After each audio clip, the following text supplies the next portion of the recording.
Hi, everybody. Happy Monday morning and start to your week.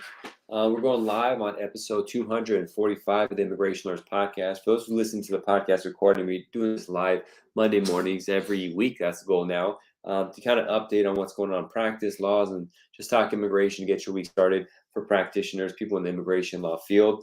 It's a lot of fun talking about this stuff, so I thought I'd go back to the weekly method of doing it. I'm usually going to do it at 6 a.m. Pacific time, but my kid woke up and I had to take care of a coughing child in the morning, so half an hour late on the live show. But a lot of you listen to the recording, so the lateness won't be that much of an effect. Before we start, as always, if you listen to this, I always start the Immigration Lawyers Toolbox magazine, a work of passion, a lot of colleagues helping out. Check it out at immigrationlawyerstoolbox.com/magazine. You can see old issues. You can download the new issue and PDF it, print it, whatever you like. But tons of content there to help you be a great immigration attorney, not just a good immigration attorney. If you want to be great, this is the stuff you have to do. How I got to where I am is read everything there is out there on immigration for 10 years, listen to every single podcast and recording and CLE, this and that to get comfortable. And, great is the very high end to say, but I'm really up there on my knowledge of immigration law because of it. So just got, and the magazine helps me out too, because I read a lot about stuff I don't know really too. So if you want to go to that next level and, be proud of what you're doing, and also to get your practice the next level money wise and growth wise too, the magazine's the place to be. Check it out at immigrationlawyerstoolbox.com/magazine. And along with that, I want to thank the wonderful sponsor DocWise.com, who supports the podcast and the magazine for years now, it seems. They're all-in-one form software. You get additional 10% off their annual plan by going to docwise.com/immigration-lawyers-toolbox and using the code Immigration Lawyers Toolbox. Check it out. They give free trials and stuff too. That can be really helpful. Now, we have a lot of people who are law students just graduating, people who want to switch to immigration law field. They come to this podcast to learn about it. Want to let you know we have courses on teaching you how to start your own practice. The Champions for Freedom program particularly goes out into hardcore law, inadmissibility, consular processing, FAA support, all this kind of stuff. We have so many new students coming in. And what I'm doing is, first of all, let you know we have office hours. That's the best part of it. You could ask questions in a group setting and private office hours that come with it as well. That's really good. But I'm also got some new software I'm testing out to have our own community. We could ask questions. And this is open to everybody too, if you're an immigration attorney. So just email me if you're interested in learning more about that. We get you involved. Check out the social media sites, YouTube, over 1,500, I think, subscribers so far. With a lot of clips there, clips on Instagram, the top information that we have here. So that's really good. I'm doing an AMA, Ask Me Anything. So email me with questions you have, and we'll set up a time for that. There's one more thing I had to talk about. I forgot what it was, so I'll skip that. But just as a start, this is not intended for individual legal guidance. And let's jump into it. So, AILA conference just got finished, and it's a lot of fun. I didn't go this year. It's too far in New York. Got too much stuff here. And next year, I think it's in Orlando. Might be a good excuse to go to Disneyland with the family and go there as well. Take 2 weeks off somehow. But it's such a good thing to do if you didn't go this year, especially if you're a new practitioner. A great place to go and get excited about the practice of immigration law in that environment. Find people that are like-minded, not to say politically, but with passion to learn about immigration law. It's going to be it was a lot of fun, and I've talked to people already. They really enjoyed the 3 or 4 times I've been. It was great. So I'm looking forward to getting myself there next year. So definitely something to check out. So, I'm going to go over some things I learned this week, and that's the goal of these Monday stuff, just education, but also maybe some marketing stuff. I'll end the show with that.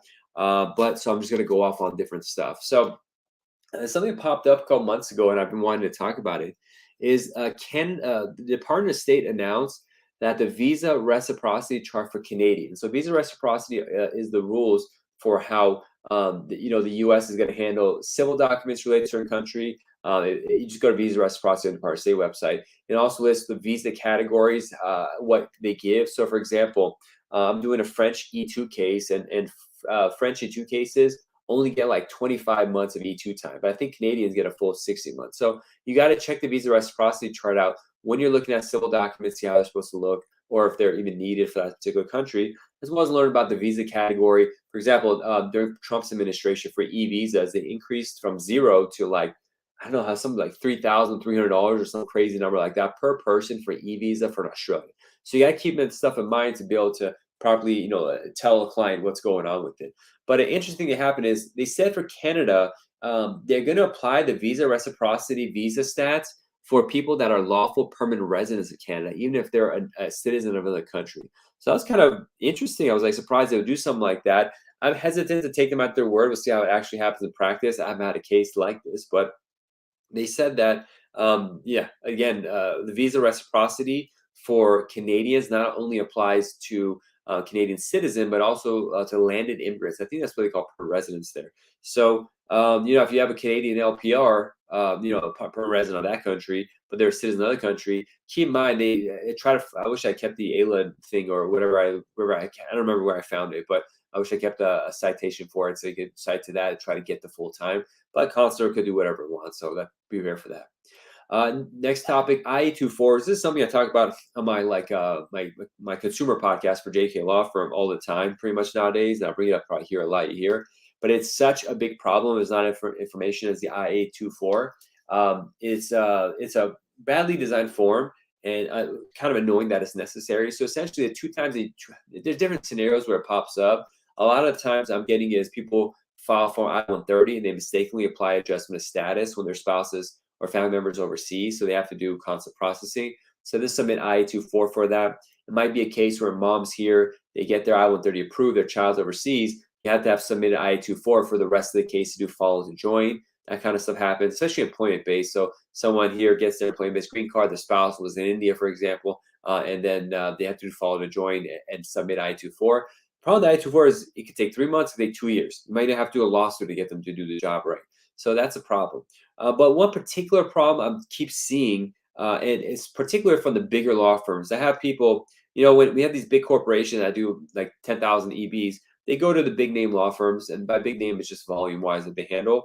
And I keep having the applicants not believing their lawyer that the company provided and coming to me and then telling me that they're being told that for the IA-24, you have to wait for your I-140, I-130 adjustment, whatever it is, to be approved. Then you can file the IA-24. But that's completely incorrect. The rule is that you either file the IA-24 with the application for adjustment of status, or you file it afterwards, after it's approved. I think you're not supposed to do it while it's pending.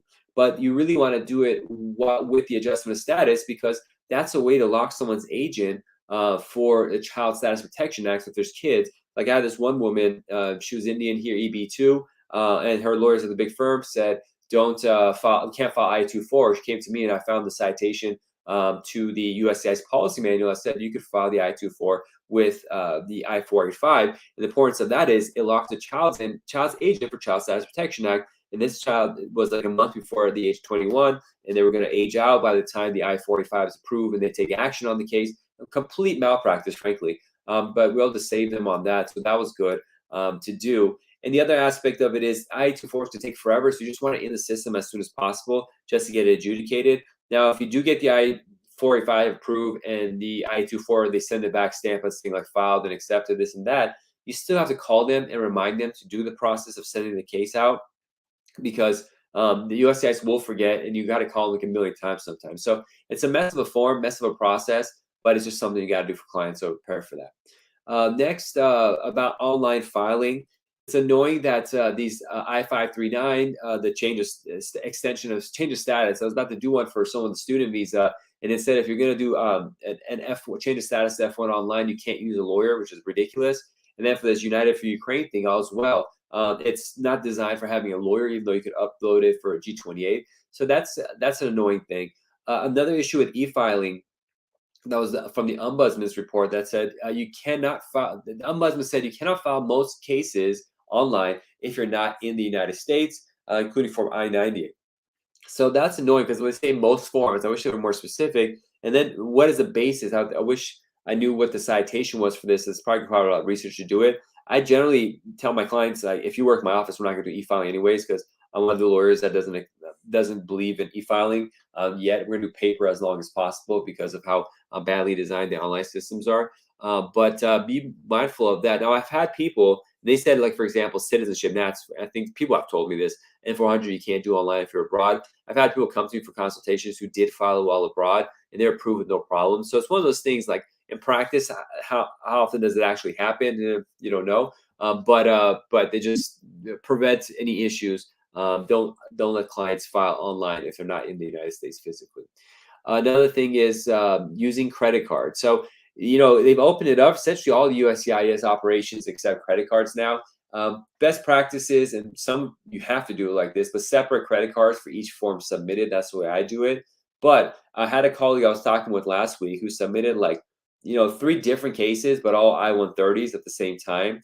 And the credit card company for his credit card stopped payment on these because there are all these charges for $535 happening over and over again. They thought it was fraud. So all these cases were returned. Thankfully, the guy had no deadlines for filing or something like that. But be mindful. Maybe use different credit cards if you have a lot of the same kind of fee coming in at the same time. Maybe call your credit card company and put a note in there that says this is normal for me with these things. The problem is there are different lock boxes too, so it's weird because you can say, okay, this USCI's lockbox, but it's like Chicago lockbox, Elgin lockbox, Texas lockbox. There's all these different names for it. Phoenix lockbox, and so the credit card system is getting confused. That's why you got to mix and match the checks in there still somehow to try to make sure it's in and it's done properly. But that's my note on the using the credit card. We got a bunch of other stuff. I'm going to keep these shows closer to 20 minutes probably. I see it's been 10, so it's just a fun little Monday pop in. If I go over as a reminder, if you're interested in learning, hardcore immigration law practice, starting your own practice, email me to learn more about that. And if you want to join the community, if you're an immigration attorney, we're creating a really good community. I've got some new software I'm testing out. Go in there so we communicate in addition to hundreds of videos I'll be uploading that are for members as well, and the CLEs that are going to be out there on different topics. And this Immigration Lawyers Toolbox is CLE certified for California and 20 other states, most of the major states reciprocate. So I think in New York and Florida or something on there too, like the big states, Texas. But I've double checked what states they were. But definitely email me at info@immigrationlawyerstoolbox.com to learn more about that. All right. So what other stuff?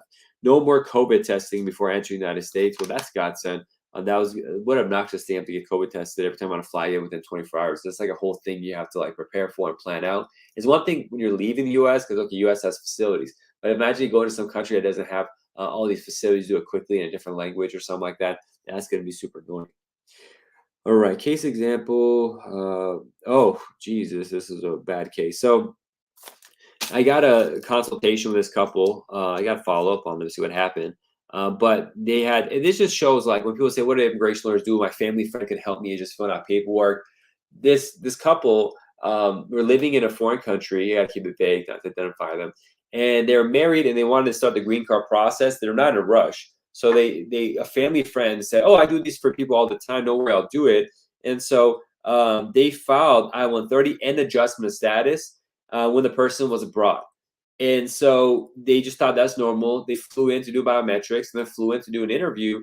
And then for the interview, they're like, what's your address? Because they listed that the address was foreign. I think USCIS should have caught this beforehand, that the addresses listed were all foreign addresses and not residing in the United States, but they didn't.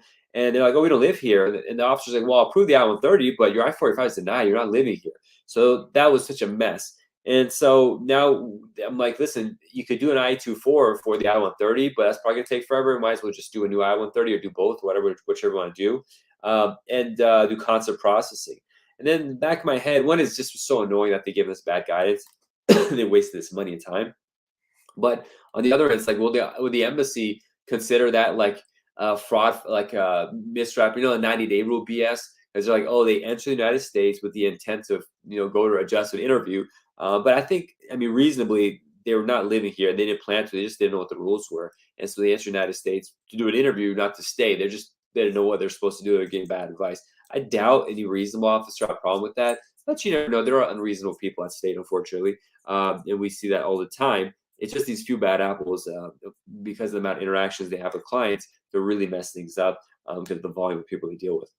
But that was a scenario. A lot of it is just like, listen, there's a lot of value you bring as an immigration attorney. Sometimes even for ourselves, it feels like it's just filling out forms. But every case always has the issue that you really need to have a legal mind to think about to clean it up. Because sometimes the issue might not be a problem like now, but later on in 5 years during NATS or something like that could be a problem. So it's not like, even if you get approved now, and a lot of times do, they come back later and deny.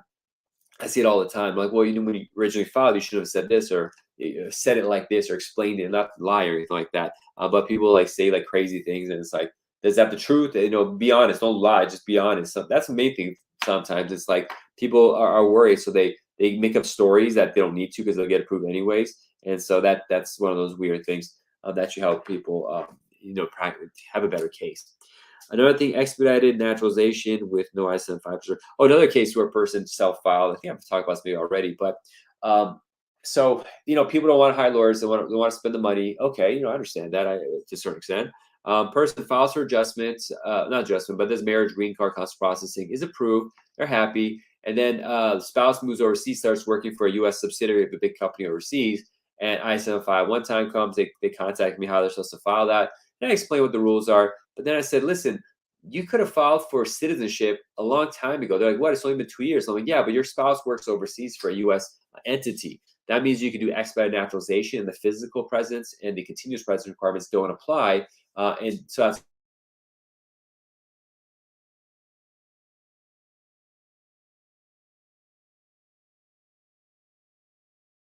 oh wow, I can't believe it. Yeah, it's like, you did your marriage case, you did it correctly. So yeah, it's like you didn't need to hire a lawyer for that. But there's one piece of information, there's more to the case, and than this created so much havoc just because the person was worried about abandonment. They kept flying in and out and having to place you all this kind of time and money to spend. It's like, yeah, like this, little chat that we had could have saved you so much more, and then the legal fees now you pay for flying overseas, coming back and forth. So again, I mean, if you know what you're talking about as an immigration and you know some stuff, it's there's a lot of value we bring. Sometimes the value maybe in 10 seconds. That 10 seconds could save the person $10,000 in years of their lives.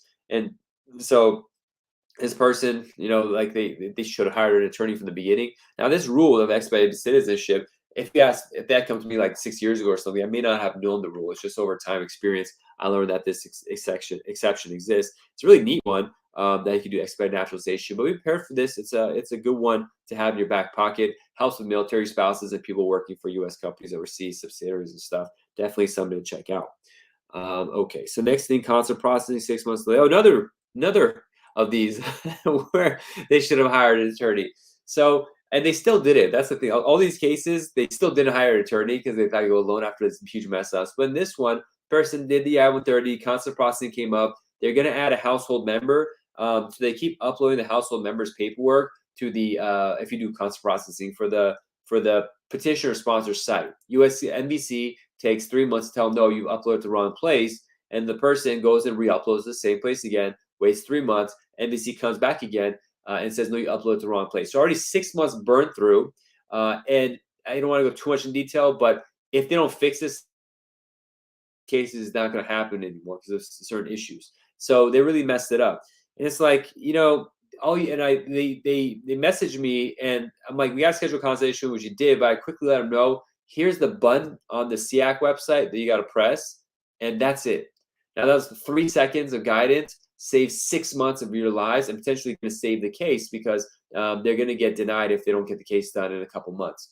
For those watching the live video, I have the sun glaring in my face right now, so I'm super white looking. I hardly see my features because of it. It's going to go away in a second when the sun moves. But these are 3 different cases, and they all came to me last week. That's why I wrote notes to talk about this week.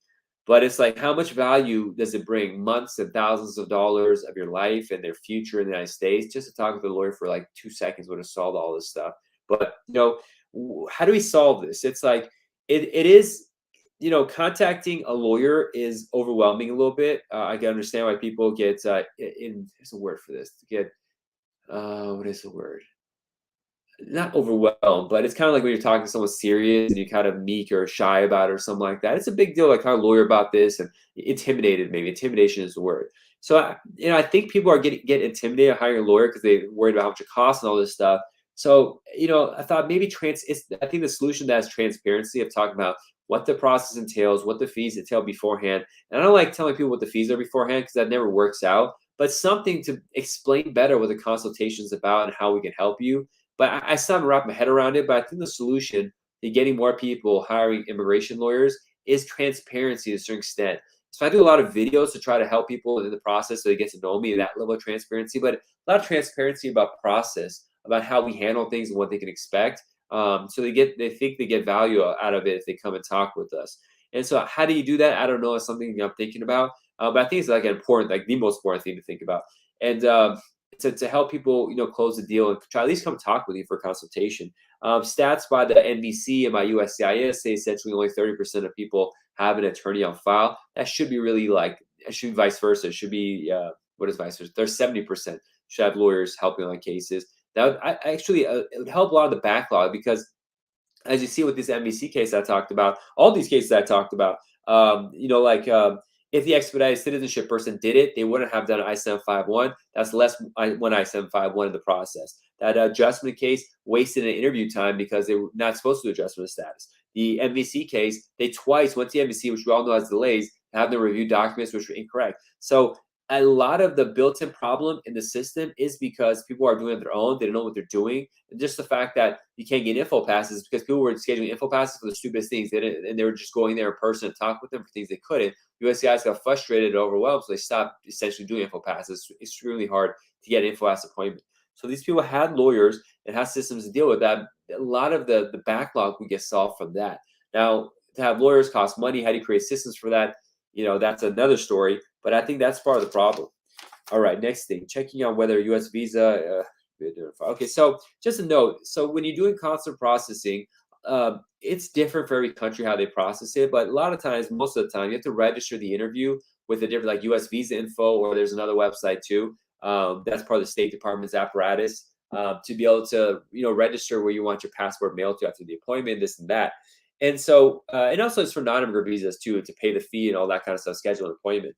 The problem with this site is, if a person had used the website before for another case, and they're going to do this one, almost every time the software is going to have issues where they're not going to recognize you, or they're going to register the old case instead of a new one, the old DS-160 number. There's all these issues, and it's very problematic. But what I found is,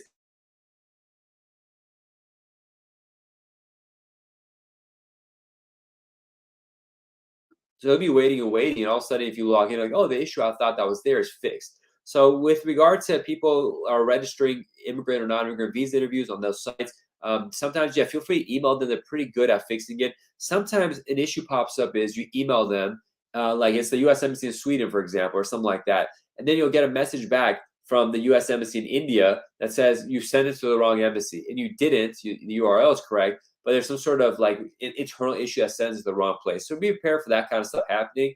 But you got to work quick on a lot of stuff because the interview is coming up and you have limited time, so you have to fix it up before that happens. So that's something to watch out for. On the topic of the NBC, they announced that they shut down the phone line for help for NBC. So all you have now is the portal, the online portal, which isn't too bad, but there's delays in getting responses from that. So definitely keep that in mind. One or two more notes. Department of State is apparently, I read this update to regulations. I don't fully understand it, but I didn't read too much detail. But the diversity visa lottery had this requirement. They started, I think, during Trump's time, that you have to have a valid passport at the time of filing and include that information there. If you don't, they're going to cancel your case. But I think they're taking that away. So that's maybe it. I tell clients to have a valid passport anyways. And then if you deal with these EB2, EB3 cases, especially from India, where they're on H-1Bs and they're pending forever, or just a general H-1B, and the client wants to travel, I guess this is Indian visa topic, but there's a thing in India they have called the Dropbox, where you can try to avoid doing an interview. If your case is, for example, an extension, or you got a visa before, you drop off your passport and they'll stamp it and give it back to you. That process is taking weeks and to a certain extent unknown.